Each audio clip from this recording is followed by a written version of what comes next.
राम नाम के हीरे मोती मैं बिखराऊं गली गली। ले लो रे कोई राम का प्याला, शोर मचा लो गली गली। बोलो राम, बोलो राम, बोलो राम राम राम। माया के दीवानों सुनी लो, एक दिन ऐसा आएगा, धनिर दौलत माल खजाना यही पड़ा रह जाएगा। सुंदर काया माटी होगी, सुंदर काया माटी होगी, चर्चा होगा गली गली। ले लो रे कोई राम का प्याला, शोर मचाओ गली गली। बोलो राम, बोलो राम, बोलो राम राम राम। क्यों कहता है मेरा मेरी, तेरा तो यहाँ मकाम नहीं। झूठ जग में फंसा हुआ है सच्चा इंसान कोई। जग का मेला 2 दिन का है, जग का मेला 2 दिन का है, अंत में होगी चला चली। ले लो रे कोई राम का प्याला, शोर मचाओ गली गली। बोलो राम, बोलो राम, बोलो राम राम राम। हम चिंता करके अपने जीवन के आनंद को गंवा देते हैं, जबकि हमें प्रत्येक सांस के साथ जीवन का उत्सव मनाना चाहिए।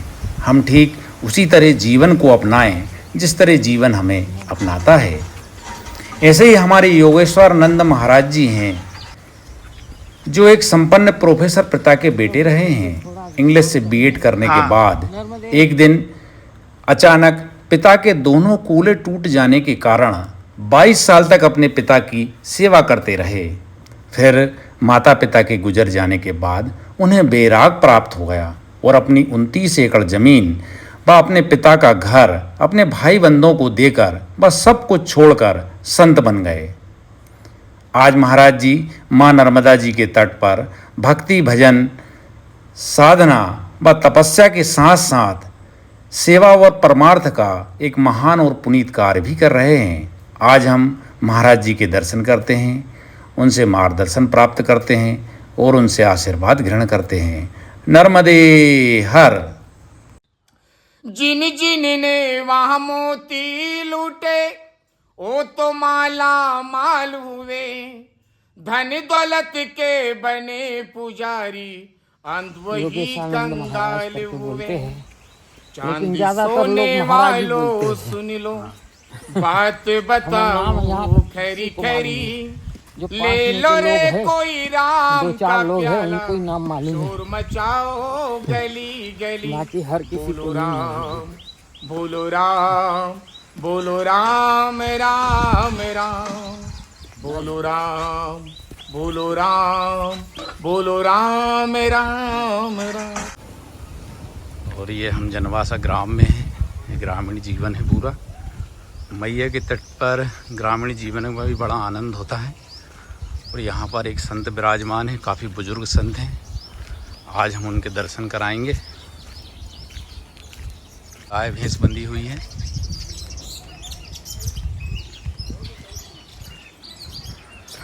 और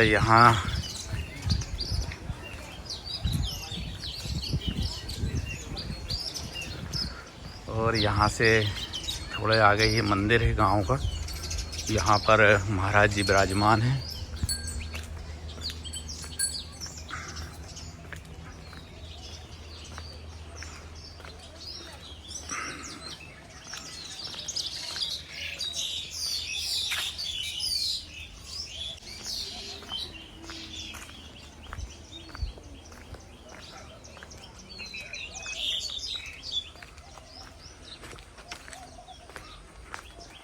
यहाँ पर ये मंदिर है, गांव का मंदिर है। और यहीं से हम ये देखते हैं, ये माँ नर्मदा जी के दर्शन होते हैं यहाँ।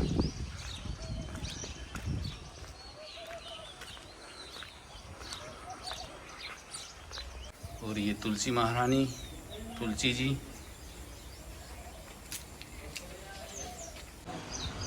ये महाराज जी विराजमान हैं। गुरुजी नर्मदे हर, गुरुजी जय हो।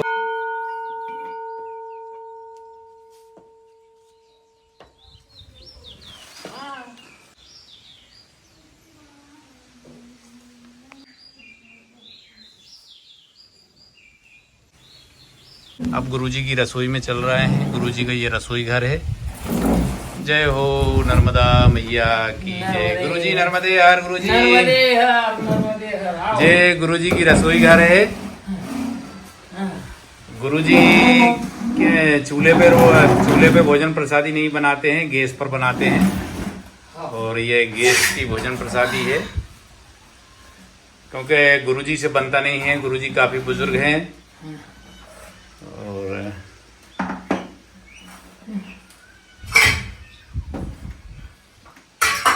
गुरुजी आज भोजन प्रसादी में क्या बना रहे हैं गुरुजी आज? आलू की सब्जी है जी और आम का रस। जी जी जी हाँ, आम का रस खिलाएंगे आपको। जी गुरुजी। हाँ, और आलू की सब्जी खिलाएंगे, आलू टमाटर। हाँ। गुरुजी कह रहे हैं भाई आलू टमाटर की सब्जी और आपको आम का रस भोजन प्रसादी में ग्रहण कराएंगे। हम मैया के तट पर साधु संतों के आश्रम में आते हैं, कुटिया में आते हैं आप लोग तो बहुत आएंगे यहाँ। अपार प्रेम मिलता है हाँ। और साधु संतों का अपार प्रेम मिलता है। ये मैया के तट की, माँ नर्मदा जी की तट की अपार महिमा है। बहुत अच्छे लोग हैं यहाँ के। पटेल समुदाय से भी अच्छा खाना प्रसादी मिल जाती है कुछ न कुछ। अभी टिल्लू पटेल जी आए थे, उन्होंने चावल दाल अपना सब मसाले का सामान और सब आटा बीटा सब भरवा के दिया। शक्कर चाय पत्ती रिंकू पटेल ने भरवा दिया। बाद में फिर आप भी अभी आए हैं तो आप भी सामान ले आए हैं, दाल तेल चावल शक्कर सब। और आपने तो हमें इस साल का पहला आम मैं इनकी तरफ से खा रहा हूँ। First time. अच्छा, हम देखते हैं मैया के तट पर कभी भी साधु संतों के पास किसी भी चीज की कोई कमी नहीं होती है, बहुत भरपूर सामान देता है। तो इसलिए हम कहते हैं कि अगर कलयुग में सतयुग के दर्शन करना है तो वो माँ नर्मदा जी के तट पर ही देखने को मिलता है हमें। बिल्कुल आराम से मिलेगा। मैया कुछ कम नहीं करती, माँ की देन है, जो भी है मैया देती है। और बंदों से नहीं मांगते, मैया से ही मांगते हैं। मैया जिसके भाग में होती है उसी को मिलती है मैया की परिक्रमा। हर कोई भी नहीं कर सकता। आप गाड़ी से भी हर कोई नहीं कर सकता। कोई ऐसी दुर्घटना खड़ी कर देगी कि आपको घर पे ही जाना पड़ेगा। जी जी हाँ गुरुजी, ऐसा तो कई बार हमें देखने को मिला है। ऐसा होता है गुरुजी, सही है। मैया की कृपा होगी तभी हम परिक्रमा कर पाते हैं। ये हमारी चौथी परिक्रमा है जो हम पूर्ण करके आए हैं, चौथी। और पांचवी में और जाएंगे। जी जी जी जी जाएंगे। तो गुरुजी आपको चलने में तो दिक्कत आती है, कैसे हो जाएगी पूरी? मैया करती है। अच्छा, मैया करेंगी। मैया ही करेगी। हालांकि उनकी कोई गलती नहीं थी उसमें, लेकिन माँ बाप को तो रख ही सकते थे जी, लेकिन वो भी नहीं उन्होंने किया। फिर हमारे मन में वैराग्य निर्माण हो गया। तो फिर भोजन प्रसादी की तैयारी कर रहे हैं वो लोग। स्नेह जरूरी है, श्रद्धा जरूरी है, चाय जरूरी नहीं। स्नेह होना चाहिए आवश्यक। अच्छा, चाय के साथ ही हम देखते हैं साधु संतों का प्रेम बांटते हैं। साधु संत प्यार बांटते हैं, स्नेह बांटते हैं। स्नेह जरूरी आवश्यक होता है। गर्म है। और गुरुजी अब भोजन प्रसादी बना रहे हैं। भोजन प्रसादी में आज गुरुजी आलू टमाटर की सब्जी और टिक्कड़ बनाएंगे, फुलके बनाएंगे गुरुजी, है ना? जो भी बन जाए। जो बन जाए वो बना लेंगे। अच्छा गुरुजी, मन में प्रश्न आता है और हमारे दर्शकगण भी ये ज्यादातर जानना चाहते हैं कि जो साधु संत रहते हैं उनसे आप पूछिए कि वो संत कैसे बन गए, क्या कारण रहा संत बनने का। तो गुरुजी क्या कारण रहा ऐसा कि आप संत के मार्ग पर आगे बढ़े? थोड़ी बताने की कृपा करें ना हमारे गुरुजी। जो पिताजी थे, हम 3 भाई, हमसे 2 बड़े भाई है, और हमारे जो पिताजी थे वो दोनों पैरों से अपंग थे। जी माता पिता की सेवा करने वाला कोई नहीं था, क्योंकि दोनों बड़े भाई अपनी नौकरी की वजह से घर से बाहर थे, जी जी गांव से बाहर थे, और उनकी सेवा करने वाला कोई था ही नहीं। अब हम भी अगर शादी बनाए और तो हमारे ऊपर भी जिम्मेदारी आ जाए, हमको भी घर छोड़ना पड़े, फिर माँ बाप को रास्ते पे छोड़ दूं। जी। इससे हमने माँ बाप चुने, शादी नहीं चुनी। और माँ बाप की सेवा मैंने 22 साल तक की। 22 साल तक माँ बाप की सेवा की। हाँ। जी। दोनों ऊपर चले गए, आशीर्वाद देके गए, ये बेटा जहाँ रहेगा सुखी रहेगा, सुख शांति से रहोगे। उनका आशीर्वाद है, माँ नर्मदा का आशीर्वाद है कि जो आज हम आपके सामने हैं। तो गुरुजी, आपने जैसे अपने पिताजी की सेवा की, जैसे आपने बताया कि उनके दोनों कूल्हे टूट गए थे, तो वो तो बहुत कठिन सेवा रही होगी गुरुजी पिताजी की। हो वो उनको बाल बच्चे के जैसा बाथरूम लेके जाओ, बाद में टॉयलेट लेके जाओ, फिर उनके बेड सोल्स हो जाते थे सोते सोते, फिर वो बेड सोल्स को ये करो, उनके ऊपर ड्रेसिंग करो, फिर अपना नौकरी भी करने का और माँ बाप की सेवा भी करने की। तो गुरुजी, आपने माँ बाप की सेवा कितने साल करी? 22 साल। अच्छा, 22 साल सेवा करी उनकी।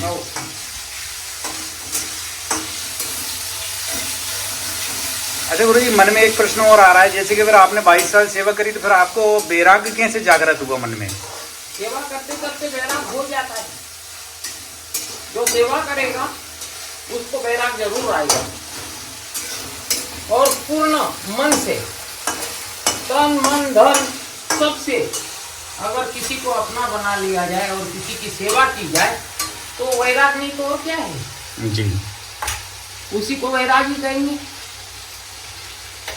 फिर आपको वैराग प्राप्त हो गया तो फिर गुरुजी आपके पास जैसे जो जमीन वगैरह थी, जो घर था, मकान था, भाइयों को दे दिया। तो गुरुजी जमीन कितनी थी आपके पास? 29 एकड़ थी। अच्छा, 29 एकड़ जमीन पूरी भाइयों को दे दी। और मकान वगैरह जो थे? मकान था, एक 2 BHK फ्लैट था। हाँ। वो भी दे दिया। वो कहाँ पे था? पूना में। अच्छा, पूना में था। 38 लाख का लिया था मैंने। जी। दे दिया। सब कुछ त्याग करके, मतलब सब छोड़ करके संत बन गए फिर आप? हाँ, सब छोड़ के संत बन गए। तो जैसे कि आपने अपनी जमीन जायदाद सब कुछ छोड़ के संत बन गए, सब संत बन गए। संत बन गए।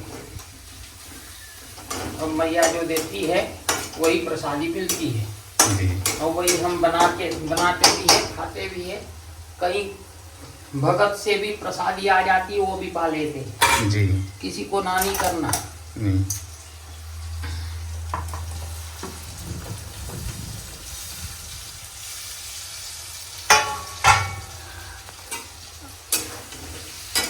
तो अच्छा गुरुजी, आपकी शिक्षा कहाँ तक रही है, थोड़ा सा बताने की कृपा करें ना गुरुजी। बीएड हूँ, 1991 का बीएड हूँ। अच्छा, बीएड कराएंगे, वो भी कहाँ से कराएंगे? इंग्लिश से? इंग्लिश से। इंग्लिश ज्योग्राफी मेरे स्पेशल सब्जेक्ट रहे हैं। जी जी। देख रहे हैं हम, हमें एक से बढ़ के एक पढ़े लिखे संत मिलते हैं। और ये गुरुजी की देख रहे हैं, ये सब्जी, आलू की सब्जी बना रहा है, आलू टमाटर की आज। अच्छा गुरुजी, एक प्रश्न और आ रहा है मन में, आपको मैया के तट पर कैसे लग रहा है गुरुजी? आनंद आता है भैया। माँ की गोद में कैसे लगता है इंसान को? जी जी। बस मेरी माँ है और उसकी गोद में मैं बैठा हूँ। जी। कभी हम बोल दे किसी को तो वो चीज हमारी पूरी हो जाती है शाम से पहले। मतलब हम कह सकते हैं कि मैया सारी व्यवस्था कर देती है। माई करती है,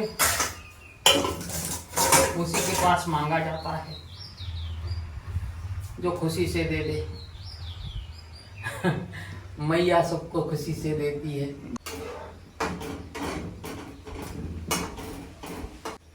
सुकून महसूस करता हूँ जिसका कीमत कोई नहीं लगा सकता। आपके सुकून की कीमत क्या है? जी। कुछ नहीं, अनमोल है। दिल में सुकून महसूस करता हूँ। अच्छा गुरुजी, जैसे कुछ कि खोने का डर बिल्कुल भी नहीं है, पाने का ही खुशी है। जितना हो सके उतना बटोर लो, पा लो। मैया के तट पे बहुत सारा बिखरा पड़ा है, समझो तो रत्न है, समझो तो ज्ञान है, और समझो तो मोती है। आपको जितना चाहिए उतना ले लो। मैया कभी किसी को निराश नहीं करती। निराश नहीं करती है, वो देती है, और सबको बहुत कुछ देती है। हमें भी दिया है, आपको भी देगी।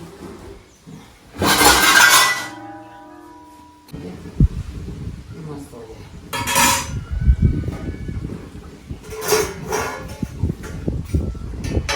खुशबू।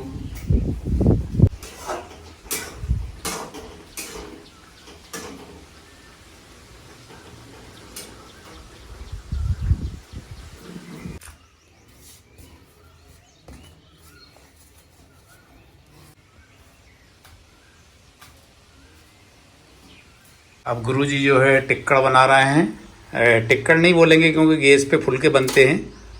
अब गुरुजी फुलके बना रहे हैं। आज आश्रम में कोई नहीं है, कोई परिक्रमावासी नहीं है, इसलिए गुरुजी स्वयं के लिए भोजन बना रहे हैं।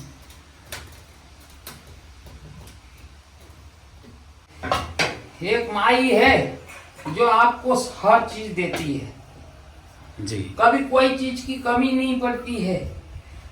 लोगों को तो भी अपनी माँ से मांगना पड़ता है। मेरी नर्मदा माँ तो ऐसी है, तुम विचार भर कर लो, जी। वो पूरा हो जाएगा। सर विचार करने से, विचार करने से, केवल विचार कर लो, मन में धर लो कि हमें ये चीज करनी है या ये चाहिए। वो चीज शाम तक के आप किसी से मत कहो कि आपको वो चीज चाहिए करके। मेरी माँ की महिमा ऐसी है कि वो चीज आपके हाथ में आ जाएगी, और इसका मुझे पूरा भरोसा हो गया है। सुख में दुख में हर जगह पे वो साथ देती है, सुकून देती है, जिंदगी का सुकून मिलता है, आनंद आता है कि नहीं, हमें आत्मा संतोष मिलती है। आत्मा संतोष से बड़ी क्या चीज है? कोई नहीं जी। इंसान पैसा बहुत कमा लेगा, पैसा कमाएगा, बंगले बनाएगा, गाड़ी लेगा, सब लेगा, संतोष कहाँ से लाएगा? माँ नर्मदा, माँ की महिमा बड़ी अपरंपार है। अपरंपार। मतलब कह सकते हैं कि मैया की महिमा का हम शब्दों में बखान नहीं कर सकते। नहीं कर सकते, बिल्कुल नहीं कर सकते। माँ का बखान शब्दों में हो ही नहीं सकता, कोई नहीं कर सकता। स्वयं राजराजेश्वरी है माँ नर्मदा जी। हाँ,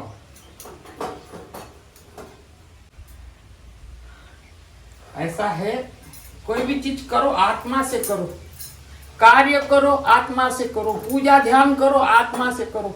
1 मिनट के लिए करो, 1 मिनट। ये नहीं कहता कि कंटिन्यूस करो, 15-15, 16-16 घंटे करो, जाप करो, ध्यान करो, ऐसा नहीं कहता। 1 मिनट, लेकिन वो भगवान का होना चाहिए, आपके विचारों का तक के नहीं होना चाहिए, तब जाके वो भगवान प्राप्ति होती है।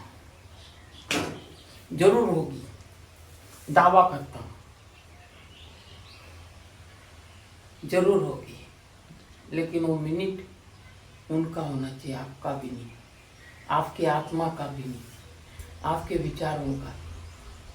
उसमें लीन हो जाओ 1 मिनट के लिए, इतना तो कर ही सकते हैं। और 6 मिनट रोज ओम का ध्यान करो। रोज जो व्यक्ति अपने घर में 6 मिनट, ज्यादा नहीं, घड़ी लगा के 6 मिनट केवल ओम का ध्यान करेगा, उसका मन शांत हो जाएगा, अपने आप उसकी दिशा चलने लग जाएगी, उसके सारे काम बनने लग जाएंगे, घर से अशांति दूर हो जाएगी। बिल्कुल। मतलब जाप करना है ओम का। ओम ओम ऐसा नहीं करना है। हाँ। सांस ऊपर उठानी है, और जब सांस नीचे जाएगी तब उसमें से ओम का ध्वनि निकालना है।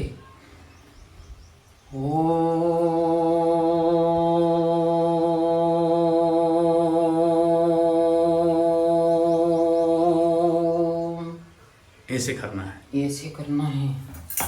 ऐसा जो कर पाएगा, मतलब उसके ऐसे अगर हम 6 मिनट करते हैं 6 मिनट तो घर में, हमारे घर में सुख शांति समृद्धि सब आ जाएगी। सब आ जाएगा, जरूर आएगा। अच्छा गुरुजी, जैसे कि आपने अपने माता पिता की 22 साल सेवा करी है, खासतौर से अपने पिताजी की, उनको अपने हाथों से आप लेटरिन कराते थे, सब कराते थे। हाँ। इसके बाद आपको बैराग जागृत हुआ उनके गुजर जाने के बाद। हाँ, तो गुरुजी, माता पिता की सेवा का थोड़ा सा महत्व बताने की कृपा करें ना गुरुजी। क्या महत्व है, हम जैसे कि हम संसारिक सभी लोग हैं, हम लोग भी सेवा करें अपने माता पिता की? बिल्कुल करनी चाहिए, क्योंकि जिसने हमें जन्म दिया है उसकी सेवा करना बोले एक भगवान की सेवा करने के बराबर है। भगवान भी हमें अनाज देता है, सब देता है। नर्मदे हर भाई साहब। तो माँ बाप की सेवा तो वही करना है। भगवान की सेवा होती है माँ बाप की सेवा में। ठीक है गुरुदेव, हो गई प्रसादी। हाँ हो गई, आप पाके जाओ।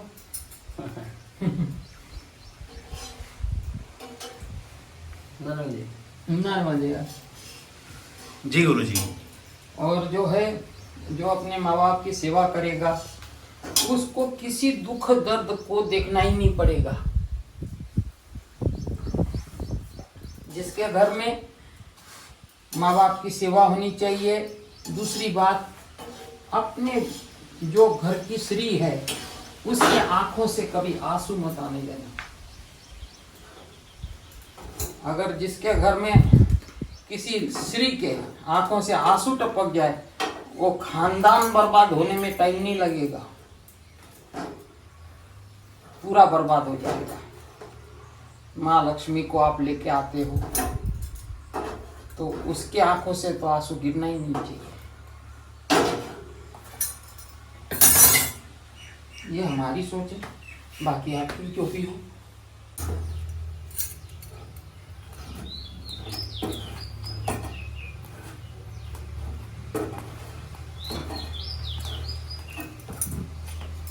काली हो जाएगी भगवान। और अब जय गुरु जी की भोजन प्रसादी बन गई है। अब माँ नर्मदा जी को और भगवान को भोग लगेगा, इसके बाद ही भोजन प्रसादी ग्रहण की जाएगी। और यहीं से थोड़ी दूर से हमें माँ नर्मदा जी के दर्शन होते हैं, मंदिर के पास से ही।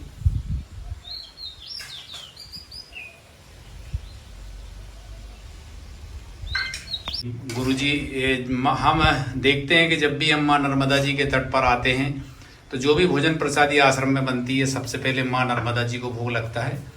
और अब गुरु जी भगवान को भोग लगाने जा रहे हैं। और ये भाव हमें सिर्फ माँ नर्मदा जी के तट पर ही देखने को मिलता है। गिलास देखो ना, नर्मदे। और अब गुरु जी माँ नर्मदा जी को भोग लगाने जा रहे हैं, भगवान को भोग लगाते हैं, इसके बाद ही फिर प्रसाद ग्रहण करते हैं। अच्छा, ये आ गया।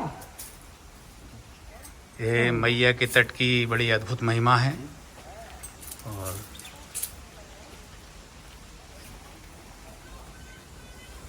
जय हो नर्मदा मैया की जय। जय हो मैया, जय हो मैया, जय जय।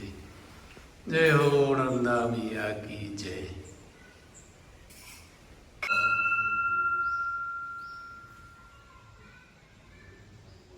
जय श्री राम, जय श्री राम, जय श्री राम। हमें मध्य प्रदेश के जिला सीहोर, तहसील बुधनी में, ग्राम जनवासा में माँ नर्मदा जी के पावन तट पर हमारे परम पूजनीय गुरु जी के दर्शन हुए। और वीडियो के माध्यम से हमारे सभी दर्शकगणों को दर्शन हुए। हम सब धन्य हुए। गुरु जी आपको दंडवत प्रणाम। गुरु जी नर्मदे हर। गुरु जी नर्मदे हर, नर्मदे हर।